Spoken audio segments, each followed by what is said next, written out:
დაგვიანება, ბიუჯეტის გადაცილება, მოლოდინების ვერ მიღწევა, არასწორად ჩამოყალიბებული მიზნები, არასწორად მიღებული შედეგები, რისკები, რომელიც საფრთხეს უქმნის ყველაფერს პროექტში. ეს ის არასრული ჩამონათვალია, რომელიც არასწორად მართული პროექტის შედეგად შეიძლება მივიღოთ. პროექტი მხოლოდ იდეა არ არის.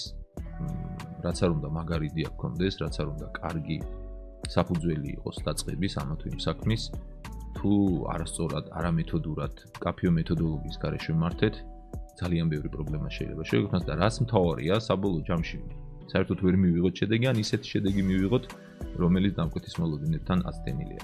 არასწორად მართულ პროექტებს სწორედ ისეთი საფრთხეები ექმნება, რომელიც მასშტაბს, ბიუჯეტს, რესურსებს, ვადებს, პროექტის ხარისხს ამ ყველაფერს საფრთხეს უქმნის. ჩვენი კურსის PMCP-ის ფარგლებში, როდესაც დაასრულებთ, მიიღებთ ისეთ შედეგს, რომელიც კაფეო პასუხს გასცემ შემდეგ კითხვებზე. თუ რა არის პროექტის მიზნები, რა უნდა ყოფილიყო პროექტის მასშტაბი და როგორ განსაზღვრეთ ეს ჩვენს გეგმაში.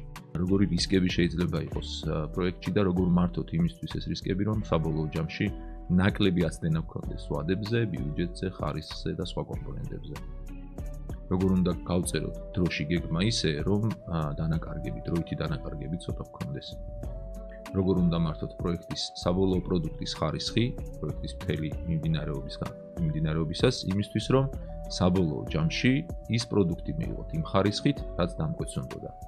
და რაც მთავარია, პროექტი აქციოდ ისეთ საქმეს, რომელიც საბოლოო ჯამში კომპანიის განვითარებას შეუწყობს ხელს და არა უბრალოდ სტრესის გამომწვევი ახალი საქმე იქნება. სწორედ ამას ვისწავლით ჩვენი კურსის ფარგლებში.